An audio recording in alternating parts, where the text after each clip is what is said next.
Olá! Hoje vamos mergulhar num material assim muito rico. É a transcrição de uma mensagem sobre fé inabalável.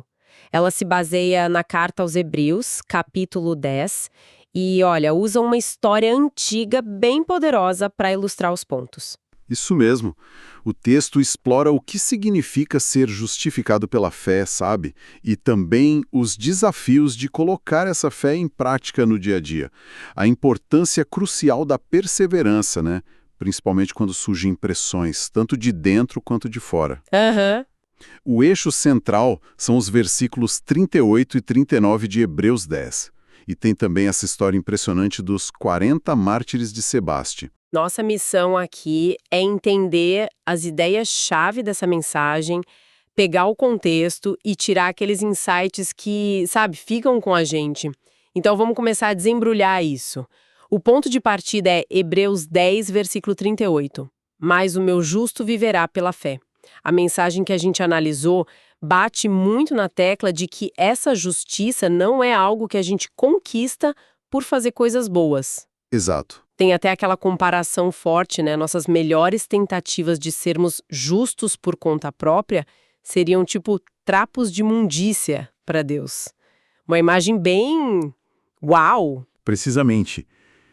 Esse é um ponto fundamental da justificação, como está apresentado ali. É um ato de Deus, não nosso. A pessoa não se torna intrinsecamente perfeita, mas Deus a vê, a declara justa por causa da fé no sacrifício de Jesus. É um presente, não um troféu, entende? Um presente. E o texto chama atenção para a intimidade na expressão "o meu justo". Tem um tom quase possessivo, indicando um relacionamento pessoal, Deus dizendo "ele pertence a mim". É bem forte isso. Então, a grande virada é essa.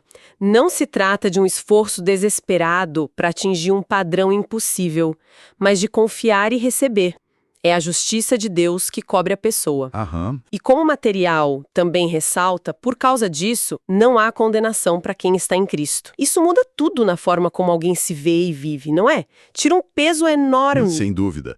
Liberta daquela necessidade de uma performance constante para merecer algo que já foi dado. Mas, a partir dessa base, a justificação pela fé, a mensagem nos puxa imediatamente para a prática, para a segunda parte do versículo. Viverá pela fé. E se retroceder, nele não se compraz a minha alma. Certo. O que significa, então, viver essa fé e qual o perigo de retroceder? Sim. E a mensagem crítica logo de cara aquela ideia de que viver pela fé é só para quem trabalha integralmente na igreja, tipo pastor ou missionário, sabe? Ah, sim. Como se fosse uma categoria especial. Isso. A ideia apresentada é que isso é para todo mundo, em qualquer lugar, no trabalho, na família, na faculdade. É levar a fé para a vida real, fora das quatro paredes da igreja. É uma integração total. Mas junto vem esse alerta sério sobre retroceder. O texto usa a imagem do agricultor. Quem está arando a terra precisa manter o olhar firme para frente. Não pode ficar olhando para os lados ou para trás, senão o sulco sai torto. Faz sentido? Retroceder, abandonar o caminho da fé depois de ter começado, é apresentado como algo que desagrada profundamente a Deus. E para ilustrar esse risco de retroceder, o exemplo usado é impactante. Judas Iscariotes. O ponto que a mensagem destaca é curioso e até um pouco desconfortável. Uhum. Ninguém entre os discípulos parecia desconfiar dele. Pensa bem, ele era o tesoureiro, cuidava do dinheiro do grupo, uma posição de máxima confiança. Verdade. Imagina Mateus, que entendia de finanças por ser ex-cobrador de impostos, não era o tesoureiro, era Judas. A traição só veio à tona no finalzinho. Isso levanta uma questão crucial que o próprio material aborda. Como a gente pode avaliar a fé de alguém olhando de fora? É complicadíssimo. Muito. A fé verdadeira é algo muito interno, né? Judas, pelo visto, era mestre em manter as aparências. O texto sugere que a gente faz nossas leituras, claro, mas saber quem realmente tem essa fé perseverante, que não volta atrás, é muito difícil. Mostra que a batalha da fé também é interna, silenciosa muitas vezes. Exato. Judas exemplifica essa falha interna, quase invisível até o último momento. Mas e a fé que resiste não só às lutas internas, mas à pressão externa mais brutal que se possa imaginar? Para mostrar o oposto de Judas, a mensagem nos transporta para uma história dramática, a dos 40 mártires de Sebaste. Ah, essa história é forte. Muito. Isso aconteceu lá por volta do ano 320 d.C., na região onde hoje é a Turquia. E um detalhe importante que o texto frisa: foi depois do Édito de Milão de 313, aquele que deveria ter parado as perseguições. E esse contexto é chave. O Édito de Milão, do imperador Constantino, em teoria, tinha dado liberdade religiosa aos cristãos. Só que o Império Romano ainda era um caldeirão político, né? Sim. Naquela região de Sebaste, o general local era rival de Constantino e não via com bons olhos o cristianismo. O material sugere que ele temia que a fé desses soldados pudesse alinhá-los a Constantino. Então ele deu a ordem: renunciem a Cristo e voltem a adorar os deuses romanos, ou enfrentem as consequências. E esses 40 soldados, um grupo dentro do exército, se recusaram firmemente. A mensagem até faz um paralelo com desafios atuais, tipo um profissional cristão que precisa manter sua integridade num ambiente hostil, sabe? Aham. A primeira tentativa de execução, segundo o relato que está na fonte, foi por apedrejamento. Mas algo estranho aconteceu. As pedras pareciam não atingi-los ou não machucá-los. Uma teria até ricocheteado e atingido o próprio governador. Nossa, que coisa! Pois é. Relato. A prova final, porém, foi desenhada para ser insuportável. Era um inverno rigoroso. Imagina. E eles foram obrigados a ficar nus durante a noite toda num lago congelado.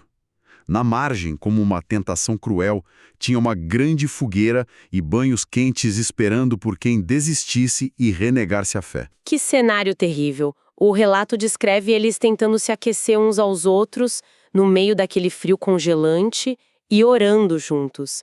A frase que ficou marcada foi: Senhor, somos 40 soldados em combate, conceda-nos 40 coroas. 40 coroas.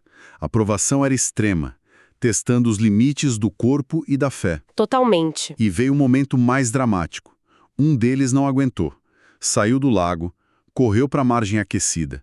O texto menciona que ele morreu logo depois, talvez pelo choque térmico, né? Sim, é o que dizem. Estavam 39 no lago gelado. A corrente parecia ter sido quebrada ali. Mas aí acontece a virada inesperada. Um dos guardas romanos que vigiavam a cena, vendo a resistência daqueles homens, a fé deles, e segundo algumas versões mencionadas no texto, talvez tendo alguma visão ou percebendo uma luz diferente, ele ficou profundamente tocado. Sério? Um dos guardas? Sim. Ele tomou uma decisão ali na hora. Tirou a própria armadura, declarou "Eu também sou cristão" e entrou voluntariamente no lago congelado para se juntar aos outros 39. O número estava completo de novo. Caramba! A oração deles, de certa forma, se cumpria. 40 soldados, 40 coroas. Incrível, né? Que reviravolta! No dia seguinte, os que sobreviveram à noite tiveram as pernas quebradas para acelerar a morte e, por fim, seus corpos foram queimados e as cinzas jogadas num rio. É uma história forte mesmo, registrada por figuras importantes da igreja primitiva, como Basílio de Cesareia, um teólogo muito influente da época, o que dá um peso histórico para o relato. Com certeza. Contudo, o próprio material que a gente está analisando faz um alerta importante. Qual alerta? Adverte para não desviar o foco, como aconteceu depois na história, com a veneração excessiva de relíquias desses mártires, sabe? Ah, entendi. Tipo, focar nos ossos em vez da fé. Exato. O ponto central da mensagem ao contar essa história não são os ossos ou cinzas, mas a fé inabalável e a perseverança até o fim que eles demonstraram. É essa a lição que o texto quer extrair. A história serve para ilustrar vividamente o que significa não retroceder, mesmo diante do custo máximo. Entendi. Faz todo sentido focar na fé e não nos objetos. E essa história poderosa dos mártires é usada na mensagem para conectar com os primeiros leitores da carta aos Hebreus. Quem eram eles mesmo? Eram cristãos de origem judaica que, talvez décadas depois de se converterem, estavam desanimando. O texto explica que eles sofriam pressão para voltar a antigas práticas judaicas e também para se conformar com a sociedade pagã romana. com seus vícios e imoralidade. Ah, tá. A carta aos Hebreus funciona como um grande chamado. Olha, não desistam agora. Olhem para Jesus e perseverem. Entendi, uma exortação mesmo. Exato. E a análise traça um paralelo direto com os desafios de hoje. O material menciona pressões dentro do próprio cristianismo atual. A tentação de uma fé mais superficial, mais light, sabe? Sim, um cristianismo palatável. Isso. Escândalos com líderes que abalam a confiança das pessoas, divisões sobre doutrinas. O texto até cita um caso específico de um pastor europeu conhecido que gerou polêmica ao se assumir gay. Nossa. E, claro, as pressões externas de uma sociedade cada vez mais secularizada. O ponto é, os detalhes mudam, mas a luta fundamental da fé, essa tensão entre perseverar e retroceder, continua muito parecida. É verdade. E para reforçar esse alerta contra o desânimo, a mensagem também busca apoio em outro trecho de Hebreus, lá no capítulo 6. Ali, o autor da carta repreende os leitores por estarem lentos para aprender. Usa uma metáfora forte, né? Muito forte. Gente que já deveria estar comendo alimento sólido, mostrando maturidade espiritual, mas ainda precisa de leite, os ensinos básicos. O texto que a gente analisou chama isso de nanismo espiritual. E o perigo desse nanismo, dessa falta de crescimento, como o material deixa claro, é que ele torna a pessoa vulnerável, fraca espiritualmente, fica mais fácil cair nas pressões, desanimar e, eventualmente, retroceder, voltar atrás, que é justamente o que Hebreus 10 adverte contra. Aham. É uma conexão direta. A falta de crescimento leva à fragilidade, e a fragilidade aumenta o risco de desistir. Diante desse quadro, o risco de retroceder, o perigo da estagnação, qual a solução que é apontada? O que fazer? A mensagem enfatiza muito a necessidade de disciplina. E aqui é importante o esclarecimento que o texto faz. Disciplina não é só punição, como ficar de castigo na igreja, né? Certo? Não é só sobre regras. Não. É apresentada como estrutura essencial para o crescimento, algo parecido com a disciplina exigida no treinamento militar ou nas artes marciais. Envolve rotina, esforço consciente, dedicação em áreas como o estudo da Bíblia, oração, serviço, vida em comunidade. Entendi. Sem essa estrutura, segundo o texto, a tendência é a estagnação e o surgimento de desculpas. A mensagem até usa aquele ditado popular: quem quer dá um jeito, quem não quer arruma uma desculpa. Exatamente. O chamado é claro: sair da zona de conforto dos ensinos básicos, leite, e avançar para a maturidade, alimento sólido, como diz Hebreus 6.1, deixando as obras mortas para trás. Mas essa disciplina toda não corre o risco de virar um fardo pesado, quase um legalismo, sabe? O texto aborda isso? Olha, o texto não aprofunda muito essa tensão específica, mas apresenta a disciplina mais como um meio necessário para a liberdade e para a firmeza na fé. Não como um fim em si mesma que sufoque a graça, entende? Sim, como uma ferramenta. Isso. A ênfase é na disciplina como ferramenta de crescimento e perseverança, não como um sistema de mérito. E para dar força nessa caminhada, a mensagem termina com uma promessa poderosa, lá de Hebreus 13.5, onde Deus mesmo diz: de maneira alguma te deixarei, nunca jamais te abandonarei. É esse apoio divino que sustenta a perseverança no fim das contas. Ok, então, juntando tudo isso, o que realmente fica dessa exploração? Parece que a mensagem central é que a fé começa como um presente, incrível a justificação, mas ela precisa ser vivida ativamente, com garra, com disciplina, dia após dia. É isso. Os 40 mártires entram como um exemplo extremo dessa garra, dessa disposição de ir até as últimas consequências por causa da convicção. E a base para tudo isso volta sempre para Hebreus 10, 38 e 39. O justo vive pela fé, e a fé verdadeira não é daquelas que retrocedem para a perdição, mas daquelas que perseveram para a salvação.